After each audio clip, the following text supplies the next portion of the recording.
Hey,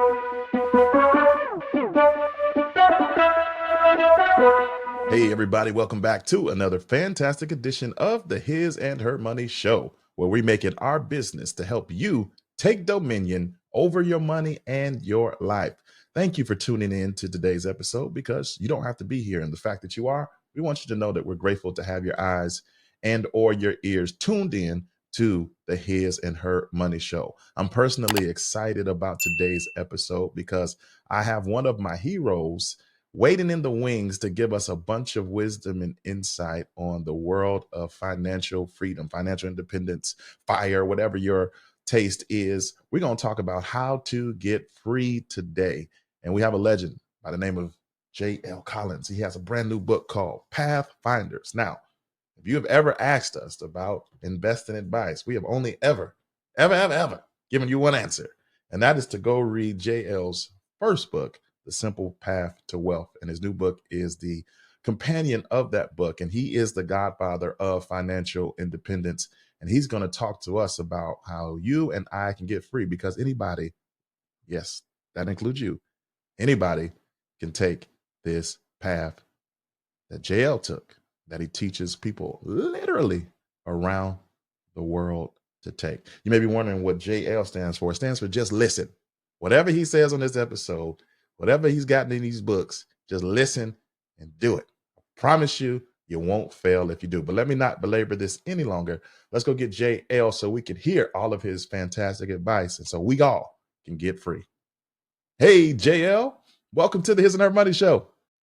Man, it's a pleasure to be here, and what a wonderful introduction. I mean, I don't know I can possibly follow that. I think we ought to just call it a day right here.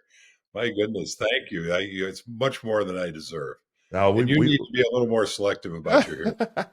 No way, no way. Everything I said was true. Everything I said was from the heart, man. When we came across you, wow, probably 7-ish years ago, everything changed for us because we were on a hunt for, we were just consuming as much wisdom around money as we could because we were on our own journey.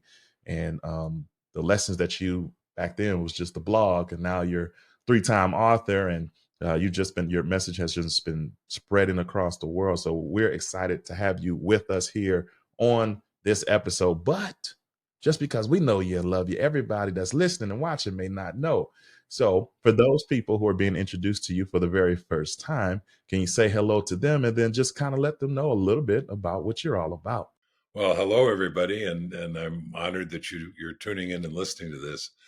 It's hard for me to follow that introduction, but obviously I'm JL Collins. I started a blog, jlcollinsnh.com, back in 2011 to archive this financial information for my daughter because I'd managed to turn her off to all things financial by pushing it too soon and too hard.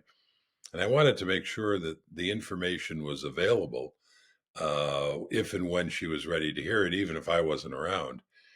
And so that was the origin of the blog. And, from the blog, I started looking around for places to talk about this stuff. There weren't any at the time, so I created an event called Chautauqua, and we would take small groups of people to cool places at various spots in the world and hang out for a week together.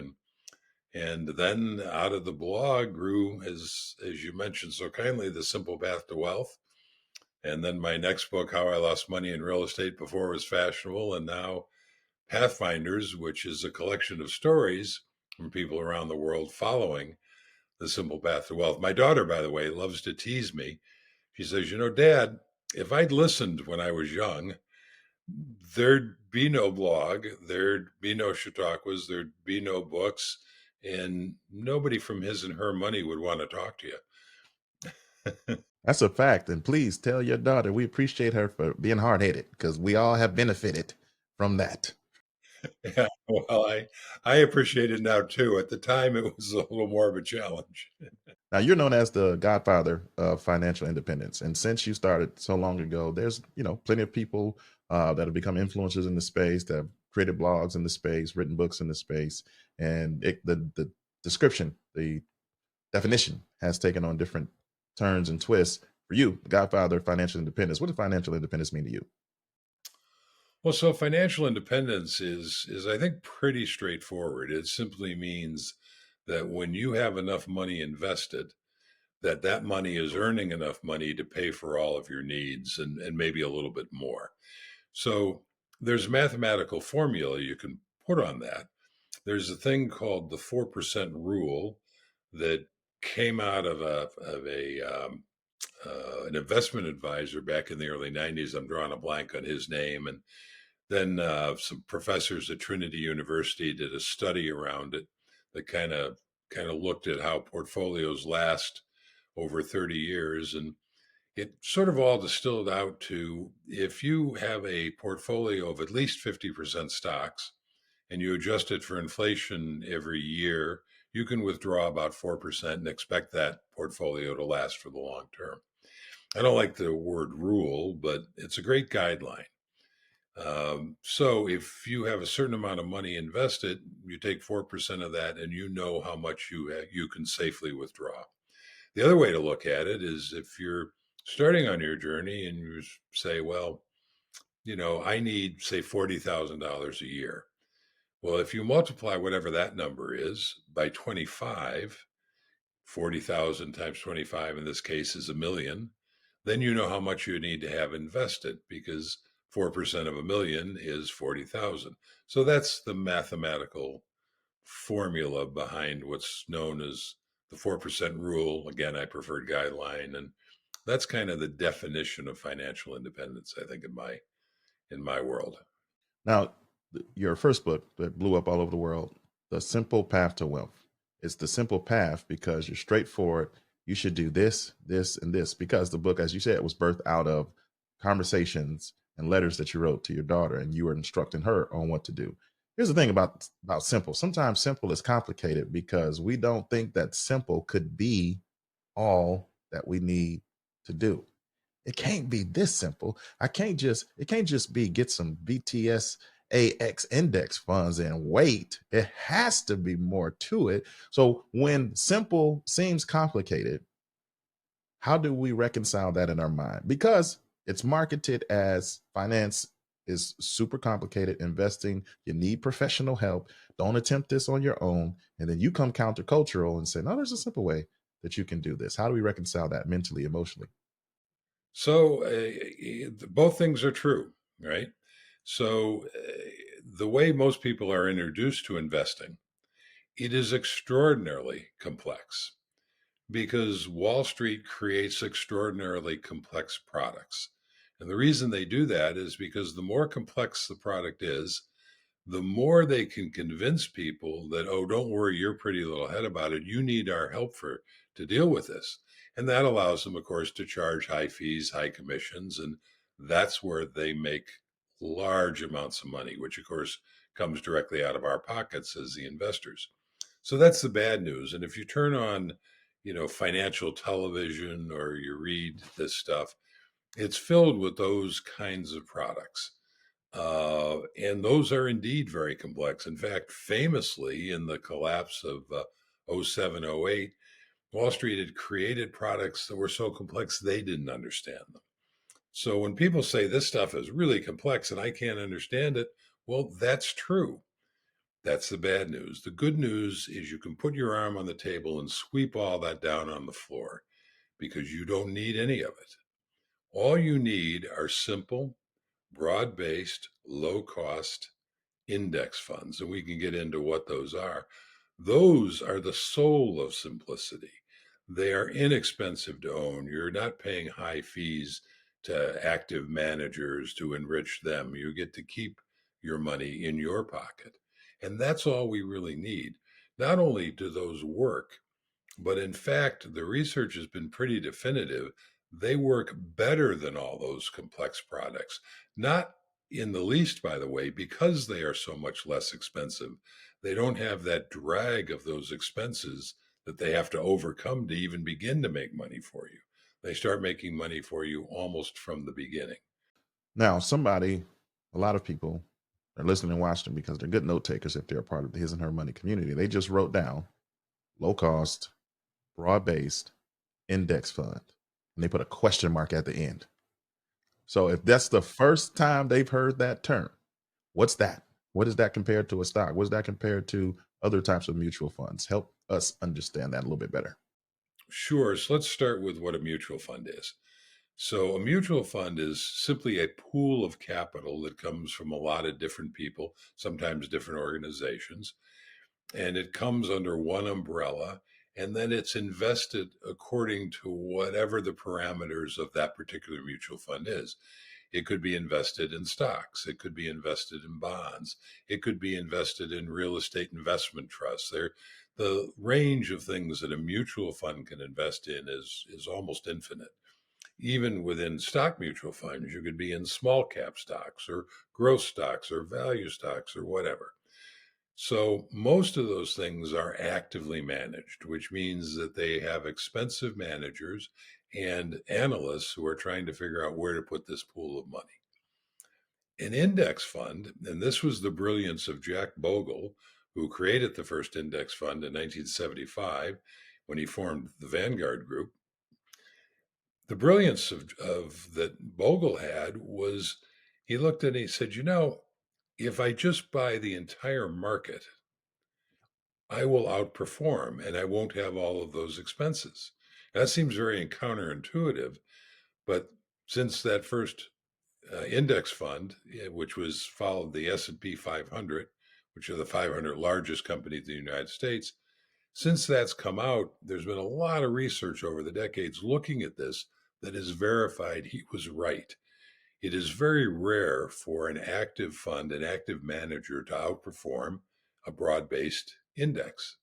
So rare that, in fact, by the time you go, the further out you go, the rarer it gets. By the time you're looking at a 30-year time horizon, it's less than 1%, which is statistically zero. Even in 1 year, only about 25% of active funds will outperform the index. So even in that first year, you have a 75% chance of being on the winning side, and you have a 100% chance of being much lower cost. So index funds, of course, have proliferated now, and you can buy an index fund for all kinds of different things. You can buy an index fund that invests in gold or invests in energy stocks or whatever. That's all well and good, but that's not what we need. We need something broad based, and that means an index fund, a stock index fund that invests in the S&P 500, again the 500 largest companies, or slightly better in my view, a total stock market index fund, which literally invests in every publicly traded company in the United States, roughly about 4,000. It goes up and down, but roughly about 4,000 different companies. So incredible diversification. And now you own every company in the United States, a little piece of it, and everybody in those companies is working to make you richer. VTSAX is Vanguard's total stock market index fund, happens to be the one that I invest in, happens to be the one that I recommended to my daughter, and I'm And pleased to happens say, to be the one that we invest in as a result. there you go. But this And episode is just for educational purposes only. This is not e- financial advice.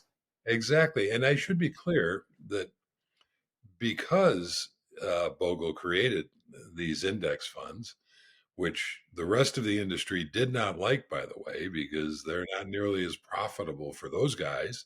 Because again, we get to keep more of our money. Well, those other companies have been dragged kicking and screaming competitively to offer them. So now you can buy an S&P 500 index fund or a total stock market index fund from other financial companies besides Vanguard. And to be clear, an index fund, S&P 500 index fund is the same pretty much regardless of what company. So if you're invested with T. Rowe Price or Fidelity or Schwab or some other company and you own one of these funds, you're fine. You don't have to worry about it. But I prefer Vanguard's funds, and they're the original, and they're the ones for whom it's their core DNA. So that's where I like to be. But an index fund is an index fund. All right. So you've given us the insight on what an index fund and how it differs from other stock options. Maybe I don't know how to get started. How do I search out Maybe I can call Vanguard. But I know one of the things that you tell us to do is to start with our employers 401k or 403b 457. So if I go to my HR, even a little booklet where they give me a link to a website that's got 5011 funds on here, how am I to weave through here to figure out what is an index fund according to the parameters that you advise to deal with? So, a couple of questions there that we'll unpack together, but starting with those employer tax advantage plans like 401ks. It is sad how complex they are. And it is difficult to wade through all of those funds. I've had some friends will show me their plans and sort of ask for my guidance. And candidly, it can be tough for me too. So if you're struggling with it, don't feel bad. This is one of the reasons, by the way, I made the point that an S&P 500 fund from a company other than Vanguard is fine, because frequently those 401k plans don't necessarily have the Vanguard fund. But most of them that I've seen will have a version of what we're looking for. And the easiest way to find it is to find the column with all those funds. There should be a column that tells you what the expense ratio or ER is. And that's the fee that that fund's going to charge you each year to own the fund. And if you run your finger down that list, you're looking for the smallest possible number. It should be something like zero point zero 0.05 or zero point zero 0.04 or even less, because that's low cost is the hallmark of what an index fund is. And if you run your finger down and you look for and they're only in most cases going to be a couple of funds that are like that, and you find those two, three, four funds, and then you look at those in detail, maybe call up the page and read about them a little bit, you can find what you're looking for. And sometimes it's pretty easy. You'll see, oh, total stock market index fund from Fidelity, for instance, or an S&P 500 fund from Schwab, and that's what you want. Now, outside of that, getting started, the one barrier that some people in the very beginning of their journey are going to find is that in Vanguard, for instance, the minimum investment for VTSAX is $3,000. And that can, that can be a bit of a hill to climb when you're first starting out. All these funds now have what's called an ETF version. ETF simply stands for Exchange Traded Fund. Important thing for us to remember is while there are differences between an ETF and a mutual fund, they don't really matter. Those differences don't matter to us. An ETF, and the ETF version of VTSAX, for instance, is VTI, trades more like a stock, and you can buy it like a stock. So you can buy one share of it. And a share of it now is maybe a couple $100. So it's a much lower barrier to entry to go with the ETF version. And again, I happen to hold the fund because I've been investing for a long time and that's what was available. But the ETF version of these things is just fine if that's your entry and that's what's available.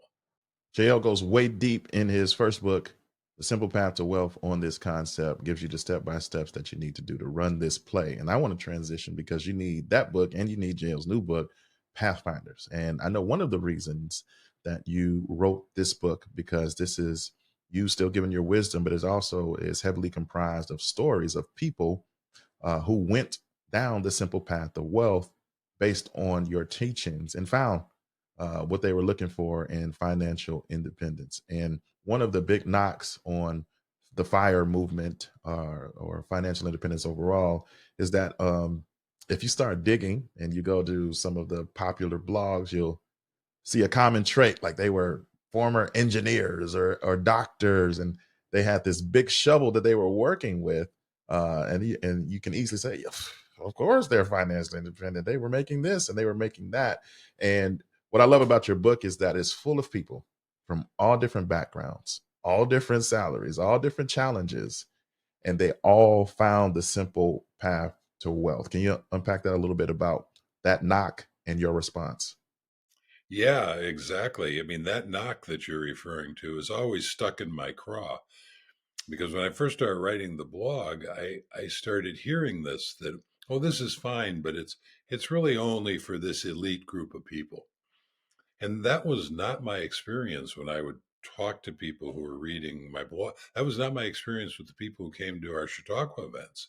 They were incredibly diverse and came from a lot of different backgrounds and from all over the world. And then when The Simple Path to Wealth came out, but within 6 months of that book coming out, people started reaching out to me and sharing their stories about what the book meant to them and how they applied it to their unique situation, their unique stage in life, their unique place in the world where they lived. And that was amazing to me because I wrote this book for one person, my daughter, right? And she's an American and she was at the beginning of her journey. And I'm hearing from people who are in their 40s and 50s who, maybe have debt or bad investments they have to unwind, and they're taking the principles and applying it.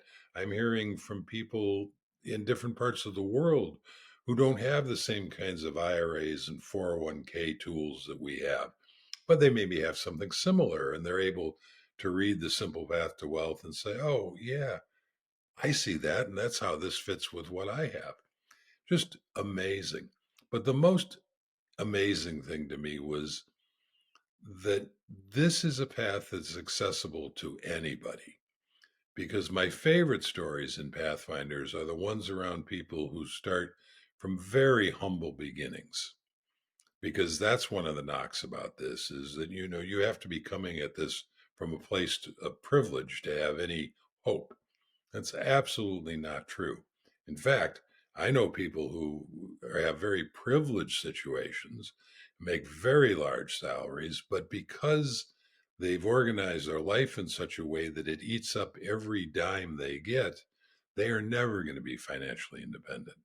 By the same token, I know people from much more modest backgrounds, much more modest incomes and resources, because they've organized their life properly, are achieving it. And those are the kinds of stories. There are lots of stories. There are stories of people who, you know, have high paying jobs in Pathfinders, to be clear.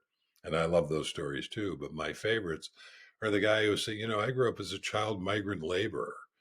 I was picking asparagus as a kid, and now I'm on the verge of being a millionaire. I grew up, where the rich people in my world were the ones who had flush toilets. you know those are inspirational things, and I've said, if you read Pathfinders, you'll never again be able to look in the mirror and honestly say to yourself, this can't be done, or even that I can't do this. You can always, of course, still say, well, I choose not to do it, but you will read stories from people, I almost guarantee you, who have a tougher start, a tougher beginning, more challenges than you, who are doing it and who have done. We're in this space time where it's kind of hard to stay a course of simplicity over time. One of the reasons is now more than ever, we have people who create videos and are on social media talking about the stock tip of the day. This is hot. You can't miss it. Don't you miss it. This is going to be game changing. Don't. And listen, it can be convincing. The quality of their videos is really good. The narrative that they're saying is really good. You've seen them come, you've seen them go. But help us that are about to embark on this journey to be able to focus on what we need to focus on and block out what we need to block out. Yeah, the temptations are very, very seductive. And in our modern world, in some ways they're uniquely seductive because of the technology and the videos and things you're describing. But that has always been the case, and that's human history. It's the easy path is always the seductive path, right? I mean, that's biblical in origin, right? And there's some sayings that, if you do the hard things up front, your life is a lot easier. If you only ever do easy things, ironically, your life becomes a lot harder.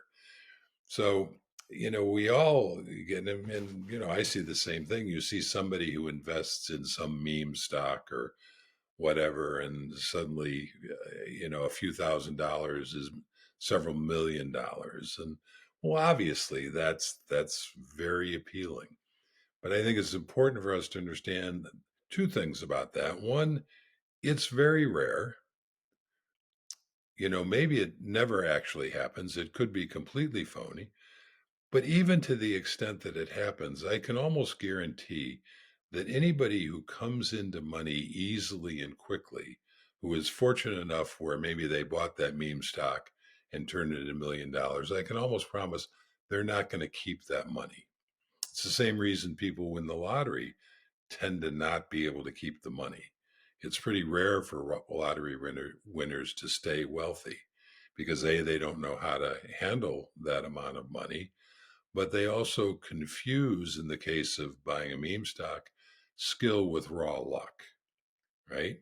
So, and this doesn't just happen in those cases. You can see countless situations of athletes or singers or actors, or for that matter, high-powered lawyers and business executives who maybe come from humble backgrounds and suddenly are flush with money, and they don't hang on to it. And they don't hang on to it because they've never taken the time to understand money, and there are always sharks circling wanting to take that money away from them. So, you need to, Christy Shen, a friend of mine who wrote Quit Like a Millionaire, has a great line that I'm going to try to get right, but it's something effective. If you understand money, life becomes very easy. If you don't understand money, life is very difficult. And the corollary of that is, even if you are fortunate enough to come into a large sum of money uh, by luck or whatever, you are very unlikely to hang on to it. It's very unlikely to benefit you unless you take the time to understand money. Now, one of the concepts that you teach us in your new book, Pathfinders, is kind of a paradigm shift. And you said that we can buy our freedom.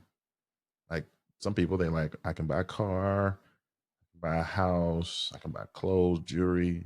What do you mean I can buy my freedom? Yeah, if I could leave our listeners with one concept out of this conversation we're having, it would be that. It would be for them to be aware that of all the things that money can buy, this is an option. You can spend your money to buy your freedom. Uh, that's what I chose to do. I'm fond of saying, I've spent every dime that's ever come into my possession, and I've spent them almost the moment I got them. The only difference is that I spent a large portion of them on the thing that was most valuable to me, and that was my financial freedom. Because if I have my financial freedom, the options available to me in the world just expand incredibly, and life becomes much better. So we all have a finite amount of money that flows to us, and we all have to make choices as to how we spend it, whether it's deciding, am I going to buy a Cadillac or am I going to buy a Chevy? If I buy the Cadillac, well, then I can't buy something else. If I buy the Chevy, I have money left over, then maybe I can spend it. So we're all making those kinds of choices all the time. And it's your money. You can choose whatever you want to choose. For me, there was never anything that money could buy that was more important than that freedom. Now, that's me. Some people listening might say, yeah, that doesn't sound that great to me. It's a little hard for me to wrap my head around anybody not valuing their freedom highly, but I get that, you know, most people in our culture value buying other kinds of things. But at least you will know that this, after you listen to this conversation or you read a book like Pathfinders, you will at least know that this is an option. Whether you choose to take that option or not, of course, it's your money, it's your life, it's entirely your choice. Now, as you were gathering stories, I know every story that you received didn't make the book, but as you're going through pouring over all these stories, did you find some common traits in these people that were able to make it? They all come from different starting points and different backgrounds, but they arrive to the finish line? They have some things in common? I think the most striking thing, I hadn't thought about it candidly in that way.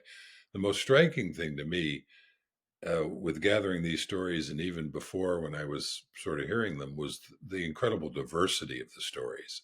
So that's kind of how I think of them. But as I'm reflecting on your question, I think if there is a commonality, it's that they share what I was just talking about a moment ago, which is they value their freedom, that there is nothing more important to them, regardless of where they live or what station of life they are, and what have you. There's nothing more important than buying that economic freedom, essentially buying your time to spend it how you want to spend it. So that's probably the commonality. And again, if that's not something you share, then this is probably not a path that you're going to care about, right? So talk about you and your journey, because here's the thing. People have been awakened, right? They're listening to this like, free, I can buy my freedom, because we were kind of all given the blueprint of get good grades so you can get into a good school so you can get a good job. And the blueprint that's out there from what we've seen in our families, what we know just in general, what we taught in school was that, you retire in your 60s or beyond, your 70s. And so we've kind of settled in like, okay, I'm going to spend this 40-year period, 30-year period working to put myself in the best possible position that I can for later. Now you're saying what you've taught for decades is that actually you can move that date up if you are intentional and if you value freedom, you can get your freedom sooner. So as we kind of digest what you're teaching us and you're asking us to look at freedom and you look at retirement differently, what are some other thoughts that we can kind of chew on as we're starting to have a light bulb go off in our head? Because all we've ever been taught is retirement is in our 60s and 70s or beyond. Yeah. So, um, my dad was a manufacturer's representative, and he was a pretty successful guy. He was good at what he did, and he was able to provide a very comfortable life for us. But he was a cigarette smoker. And the thing with cigarettes is not only do they kill you, but they debilitate you along the way. And my father was self employed. And so, as the cigarettes eroded his health, it also eroded his ability to earn. Now, he was a good earner, but he was not a saver or investor. So, his ability to earn diminished, our lifestyle diminished. And we went from being candidly very comfortable circumstances to being in very uncomfortable circumstances. And I watched that happen. And it made me realize that life is insecure. You can't, even if you've got a good job and you're doing well and a good income, that doesn't mean that will be there for you in the future. Even if you love the job you have and you're in good health today, that doesn't mean that something isn't going to change in that job. Maybe the boss that respects you and values you moves on and is replaced by somebody who doesn't. Maybe your own health hits a snag in the road.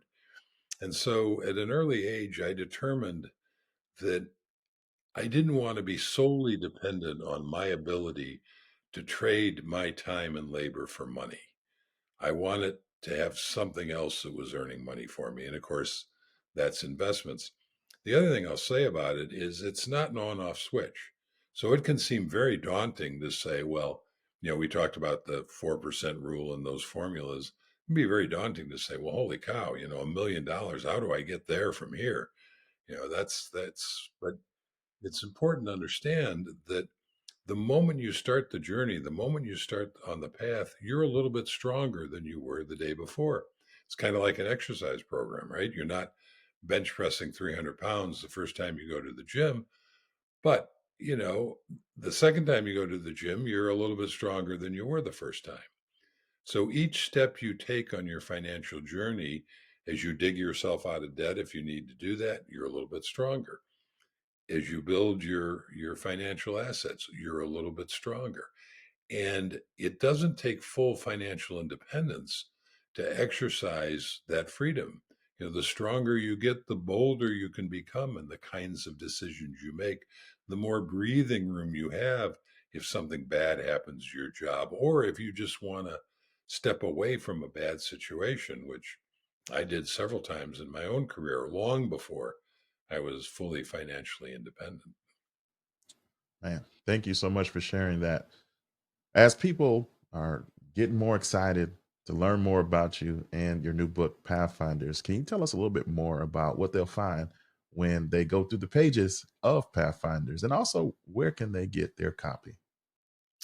Well, so Pathfinders, it was kind of interesting when I had this basic concept, and then a publishing Harriman House reached out to me and wanted to work on a book together, and we started talking about this, and what's become Pathfinders evolved from those conversations. But interestingly, when I set out a call to my followers, my readers on the blog and on Twitter and Facebook, and I asked for their stories. And of course, I had no idea whether I'd get enough stories for a book, but turns out we got more than enough. And going through them, they kind of self-organized. So the book is now organized in 9 sections, everything from debt to lifestyle inflation to staying the course to the end game, what it looks like when you're finally there. And I didn't have those 9 sections in mind when I started. The stories themselves kind of defined what those sections would be. And some of the stories, I had to decide, what section does this one go in, because it could fit in a couple of different ones. But in any event, and then at the beginning of each section, I write a little introduction as to the topic, like around lifestyle inflation. I'll offer my assessment and my perspective on that kind of subject matter as we go into it. And then the final part of the book, which was suggested to me by my editor, is an interview that Christine Benz did between my daughter and myself, because of course my daughter is the reason any of this stuff exists. She likes to tease me. If I'd listened to you when I was young, none of this would exist. And that's absolutely true. So I think people are curious about her, where she is on this journey. And so you get to hear her take on all this in her own words. Before we And let you go, I'm sorry, go ahead, finish. I'm sorry. I was just saying, you get to see her embarrass me a little bit too. Yeah, it's a good interview, and because I've only heard through the stories that you've told your daughter, and so it's good to get a deeper glimpse into the final product on the other side of the story that she's currently in, and growing up as the daughter of J.L. Collins. So before we let you go, I know that for some people this episode's been up and down emotionally. I can do this. I can't do this. I can do this. I don't know if I can do this.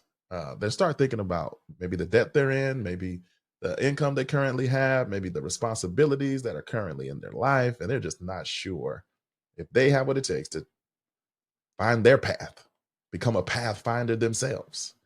What would your advice be to them if you had a chance to speak with them one on one?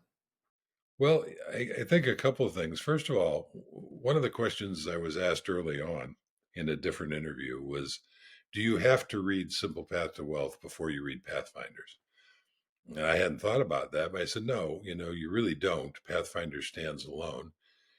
Um, but the more I reflected on that, the more I realized that in a lot of ways, Pathfinders is probably the better introduction, even better. Now, I couldn't have written it without having written Simple Path to Wealth first, but Pathfinders is probably the better introduction to the subject, because Simple Path to Wealth is kind of the how-to manual, whereas Pathfinders shares the stories of people who've done it successfully and have adapted to their situation.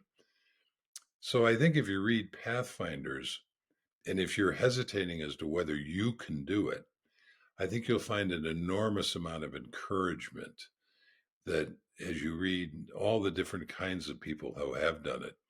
And I can say categorically that anybody listening to this, I would say, yes, you can do it. Now, the only question is whether you choose to do it, whether you want to do it. But yes, anybody who's listening to this podcast, it is well within your capabilities. And I consider my mission complete if you just understand that this is an option for you. Whether or not you choose to take that option, whether you choose to walk down this path, that's entirely up to you. But at least now you will know it's an option.